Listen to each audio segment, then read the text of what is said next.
الله الرحمن الرحيم كتاب أنزلناه إليك مبارك ليدبروا آياته وليتذكر أولو الألباب صدق الله العظيم.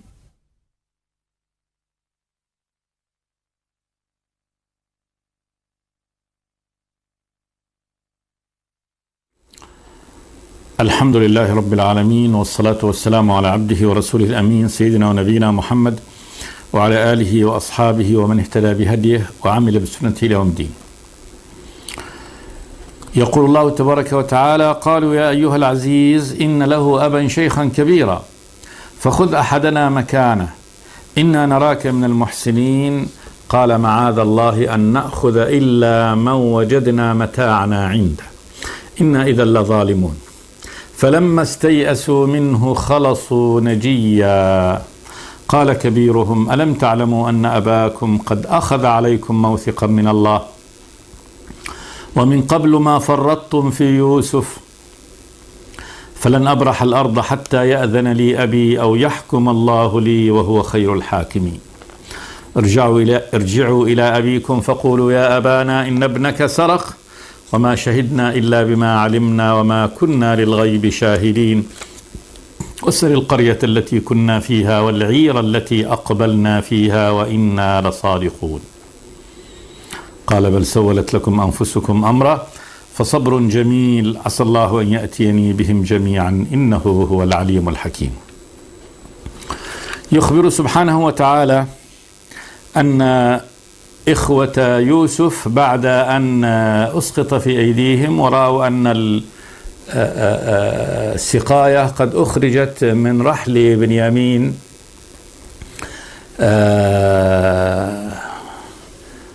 وأنهم لما فوجئوا بهذا اتهموه قالوا يسرق، أرادوا أن ينفوا التهمة عن أنفسهم ويجعلوا أنفسهم هم إخوة الأشقاء غير هذا الأخ غير الشقيق، قالوا يسرق فقد سرق أخ له من قبل يعنون يوسف فقال لهم يوسف أنتم شر مكانا والله أعلم ما تصفون.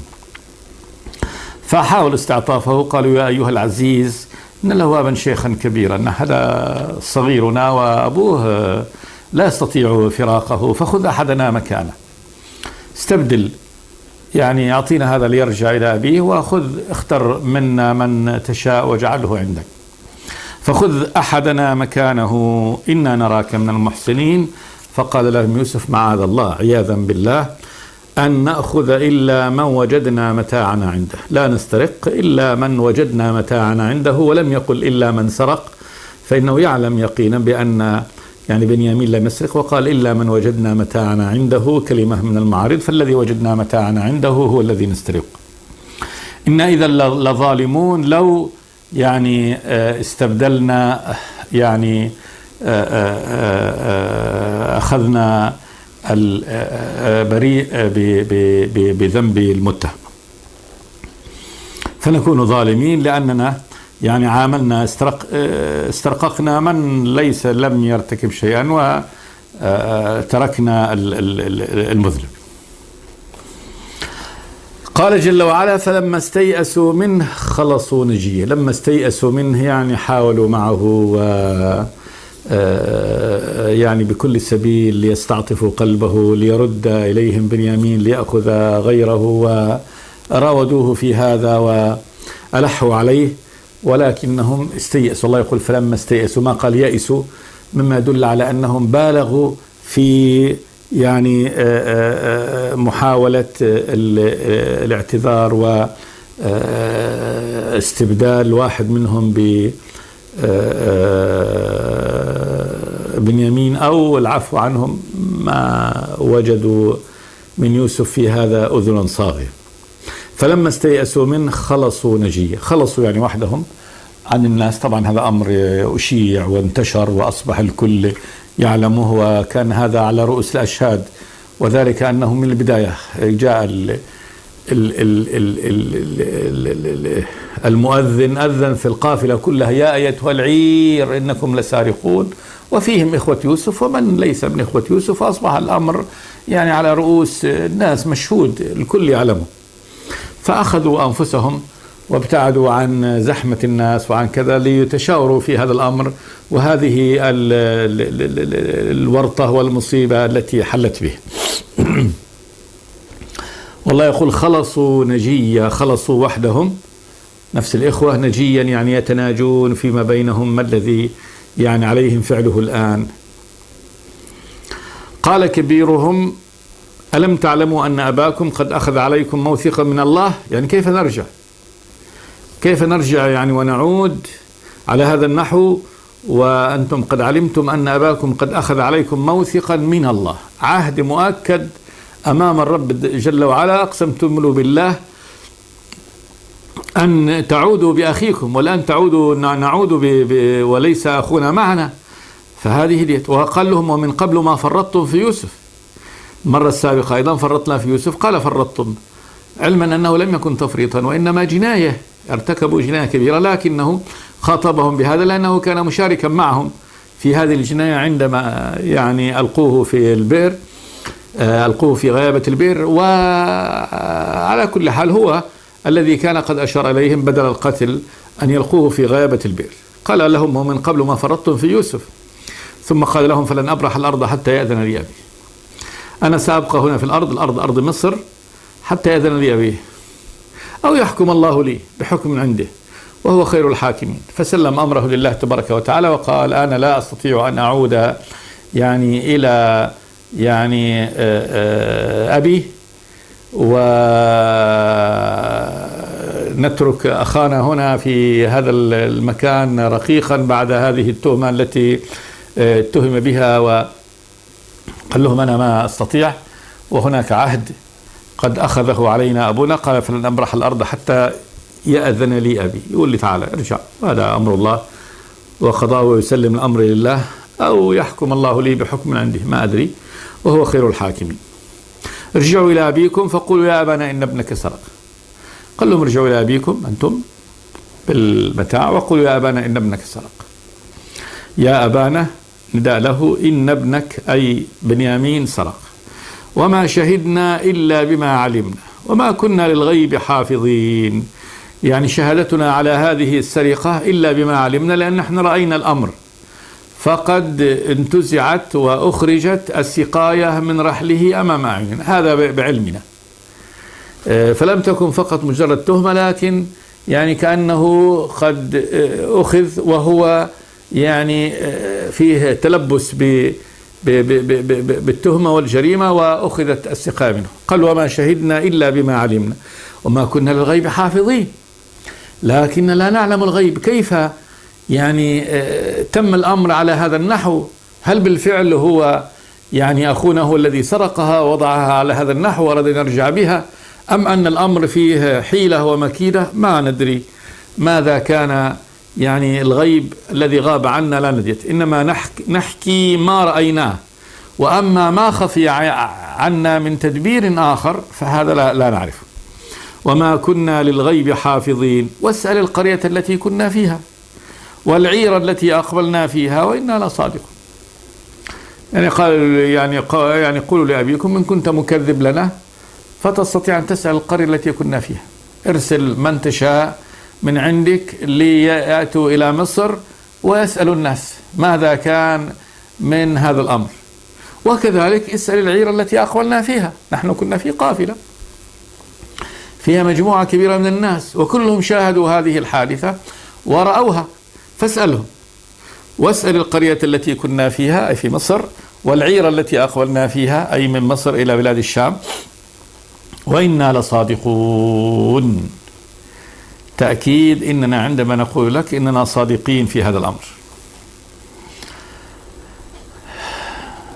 طبعا فيه أمر هنا طوي، قال جل وعلا قال بل سولت لكم أنفسكم أمرا. طبعا يعني معناها أنهم وافقوا على كلام أخيهم وذهبوا يعني رجعوا إلى أبيهم وقالوا له هذه قال فرد عليهم. طبعا كل هذا لما كان معلوما من السياق فإنه يطوى. وجاء بعد ذلك أن أباهم عندما سمع منهم يعني هذه المقالة قال بل سولت لكم أنفسكم أمرا، يعني ليس الأمر كما تقولون، وإنما هناك يعني تسويل أنكم قد دبرتم أمرا في أنفسكم وسولت لكم أنفسكم بهذا، بمعنى أنها يعني أوهمتكم أنفسكم ودبرتم هذا الأمر في أنفسكم لأمر ما، وراء هذا الأمر الذي تقولونه أمر ما قد سولت أنفسكم له، يعني إنكم تريدون إبعاد هذا كذلك عني، أو تريدون يعني كيدا بأخيكم أمرا ما.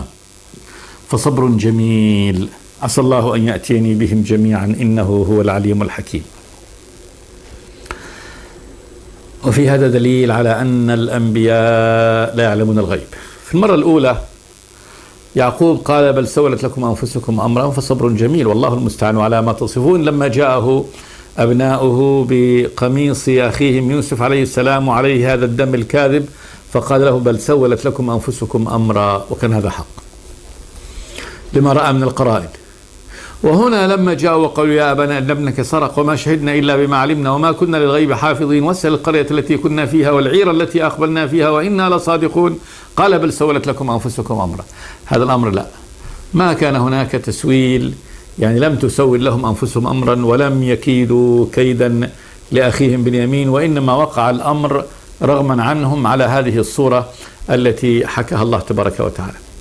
وفي هذا دليل على أن يعقوب لا يعلم الغيب، وهذا نبي من أنبياء الله تبارك وتعالى، لكنه لا يعلم الغيب. وفي هذه المرة لما قال لهم قال بل سولت لكم أنفسكم أمرا، لم يكن الأمر كما ظنه يعقوب عليه السلام.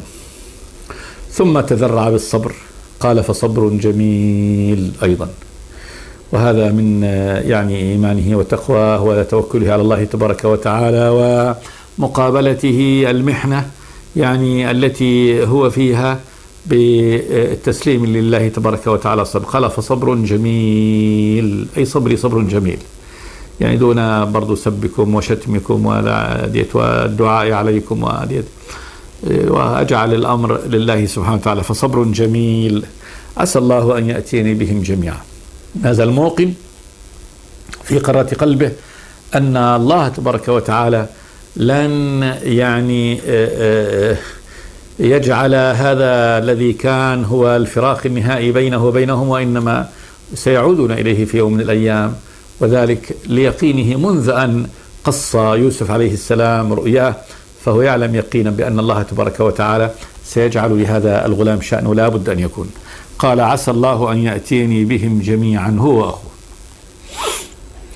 إنه هو العليم الحكيم. إنه الرب الإله سبحانه وتعالى هو العليم بكل عباده سبحانه وتعالى، الحكيم الذي يضع كل أمر في نصابه. وتولى عنهم، تركهم، تولي بمعنى أنه تركهم وانصرف بعيدا عنهم. وقال أي في نفسه يا أسفا على يوسف. هيجت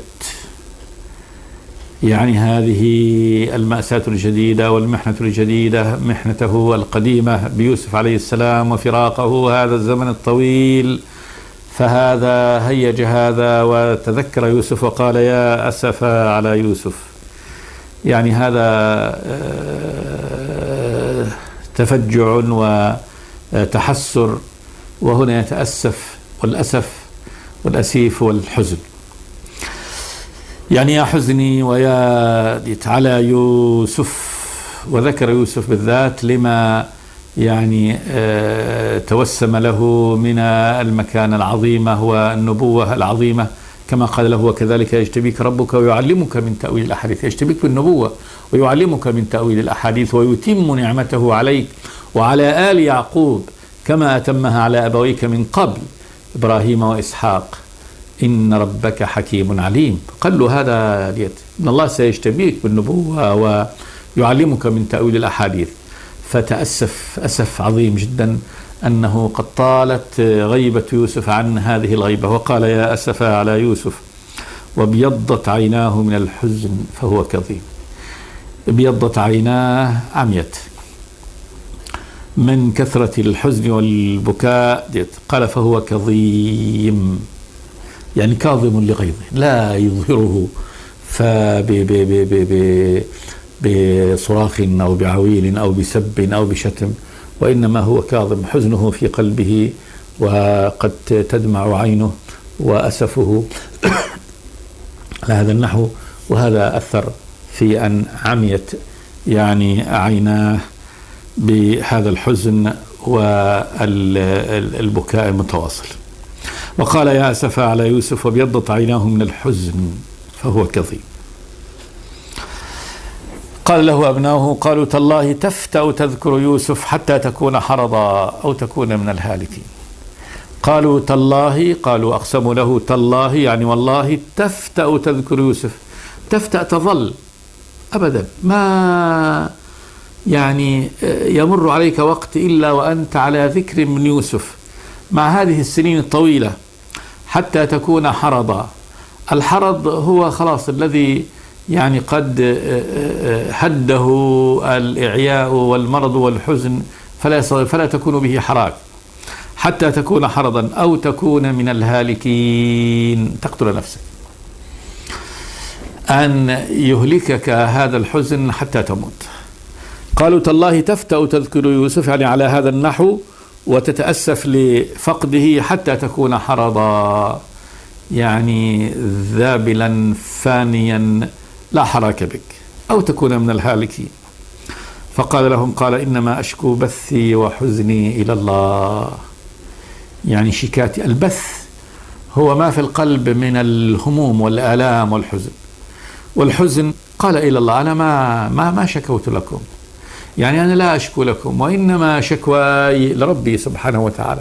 قال: إنما أشكو بثي وحزني إلى الله.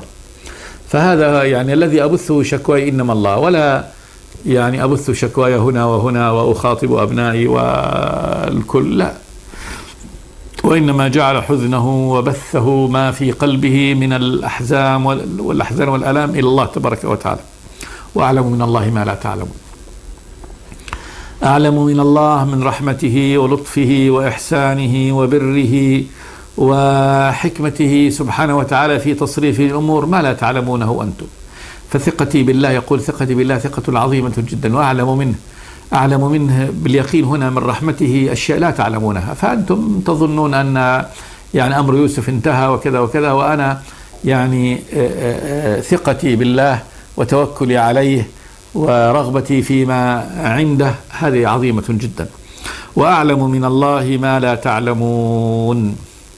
ثم قال لهم: يا بني اذهبوا فتحسسوا من يوسف وأخيه ولا تيأسوا من روح الله إنه لا ييأس من روح الله إلا القوم الكافرون. اذهبوا مرة جديدة، أمرهم أن يذهبوا، أن يعودوا إلى أرض مصر مرة ثانية، وأن يكون من مهمتهم ليست الميرة هديت وإنما قال: فتحسسوا من يوسف وأخيه. والتحسس والتجسس بمعنى واحد، وهو أنهم يعني يحاولوا أن يصلوا ولو بالسر ومعرفة الأمور من شأن يوسف. يعني تجسسوا في الناس وتحسسوا فيهم هنا وهنا بالسؤال: وما هو لما يعني تم الأمر من يوسف وأخيه؟ قال: ولا تيأسوا من روح الله. اليأس هو القنوط وانقطاع الأمل، وروح الله رحمته سبحانه وتعالى. يعني لا تقطع الأمل في رحمة الله تبارك وتعالى، في أن يرد يوسف وأن يرد أخاه عليكم، وأن يعني يخرجنا الله تبارك وتعالى من هذه المحنة بأمر يعني عظيم لا نعلمه. ولا تيأسوا من روح الله. ثم قال لهم: إنه لا ييأس من روح الله إلا القوم الكافرون. الذي يقنط ويقطع الأمل في رحمة الله تبارك وتعالى الكافر، وذلك أن الكافر لا يعني بصيصة من أمل عنده عند الله تبارك وتعالى. الله حكم عليه بالخلود في النار خلديت. وكذلك في الدنيا الكافر لا ينظر ولا يتوقع يعني الرحمة من الله تبارك وتعالى، بل اعتماده على نفسه وعلى الأسباب، ولا يعني رجاء له عند الله تبارك وتعالى. أما المؤمن لا، المؤمن لا يقطع رجاءه في الله تبارك وتعالى مهما كان فيه من الشدة والمحنة، فإنه لا يقطع رجاءه في رحمة الله تبارك وتعالى في الدنيا والآخرة. إنه لا ييأس من روح الله إلا القوم الكافرون. قال جل وعلا: فلما دخلوا عليه قالوا يا أيها العزيز مسنا وأهلنا الضر. يعني سافروا من عند أبيهم بعد هذه الوصايا في أن يتحسسوا من يوسف وأخيه، وذهبوا إلى أرض مصر فدخلوا عليه على يوسف عليه السلام. قالوا له مخاطبين له مسترحمين مستعطفين: يا أيها العزيز مسنا وأهلنا الضر.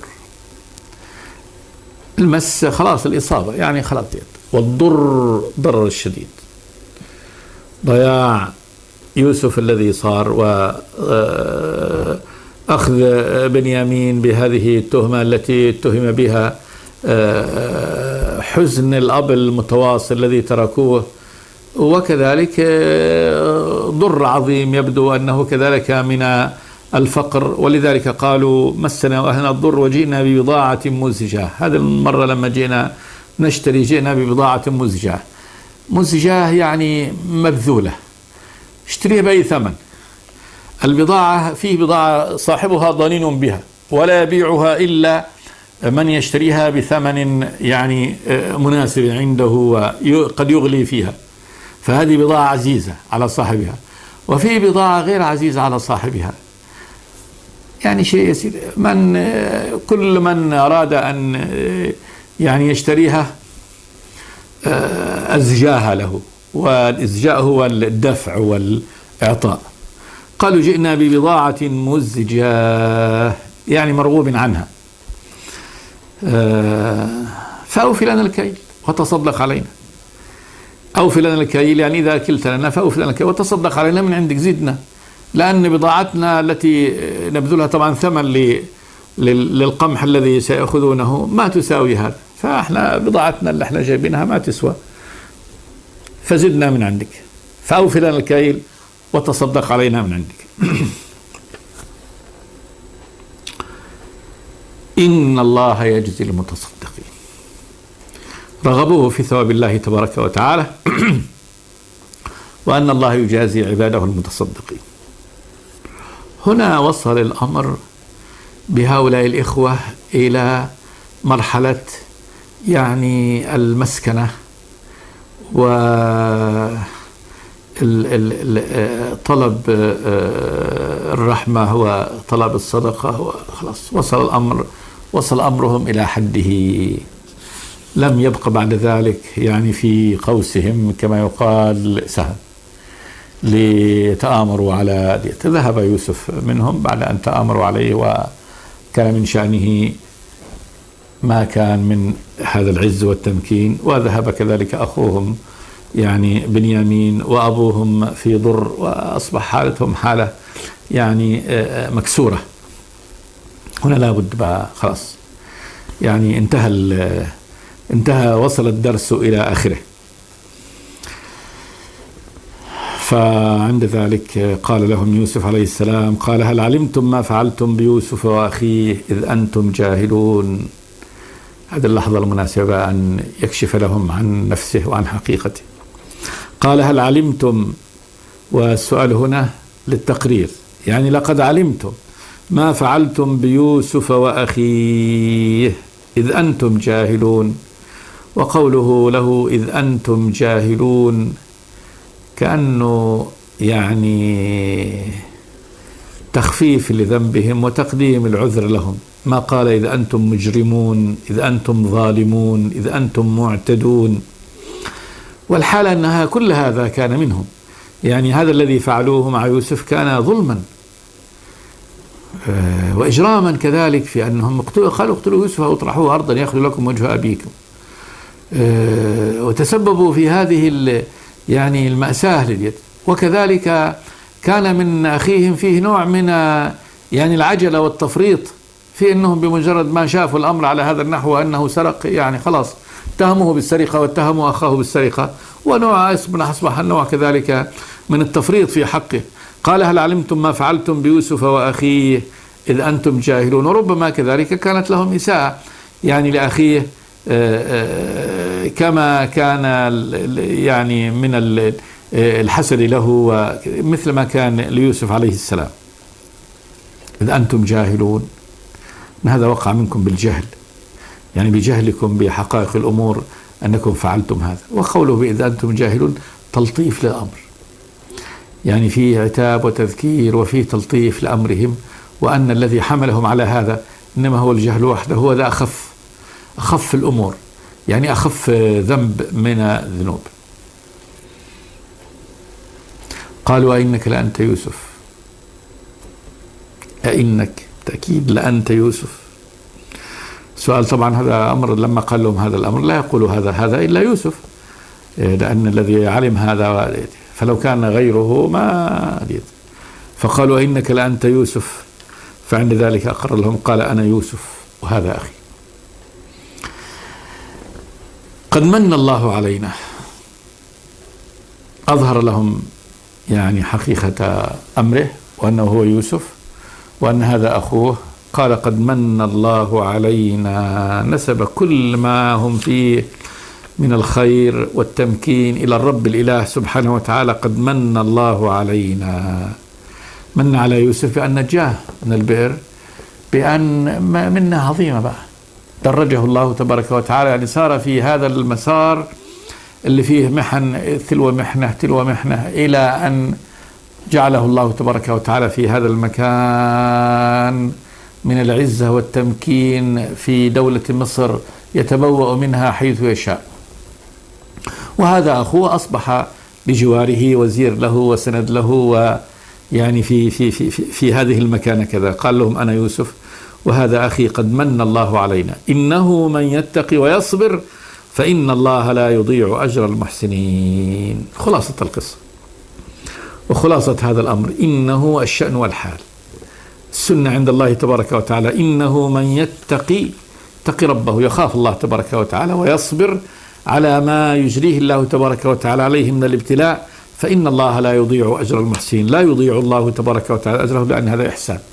فتقوى الله تبارك وتعالى هي الإحسان، أن تعبد الله كأنك تراه. والصبر من أعظم الإحسان، الصبر على الابتلاءات هذا هو الإحسان. فإن الله لا يضيع أجر المحسنين. فعند ذلك أقر إخوته بفضله، قالوا تالله لقد آثرك الله علينا وإن كنا لخاطئين. قالوا تالله أي والله، أقسموا بالله، لقد آثرك الله علينا. الأثرة هي التقديم، آثرك الله تبارك وتعالى علينا، قدمك الله تبارك وتعالى علينا، وفضلك بما فضلك به علينا نحن، وإن كنا لخاطئين. عند ذلك أقروا على أنفسهم، قالوا وإن كنا لخاطئين. قالوا تالله لقد آثرك الله علينا وإن كنا لخاطئين، اعتراف منهم بخطئهم في هذا السجل الطويل من الأعمال التي عملوها في يوسف وفي أخيه. قال لا تثريب عليكم اليوم. قال أي يوسف لا تثريب عليكم اليوم. وهذه قمة الخلق، قمة الأخلاق. التثريب اللوم والتقريع وذكر ما كان لهم من الإساءة وتأنيبهم على ذلك. لا تثريب عليكم اليوم، يعني لا أثرب عليكم فأذكركم بإساءاتكم وألومكم وأنبوكم. لا، قمة الأخلاق. انظر يعني ما صنعه به إخوانه وما تسببوا فيه، ثم يقابل كل هذه الإساءة بالإحسان.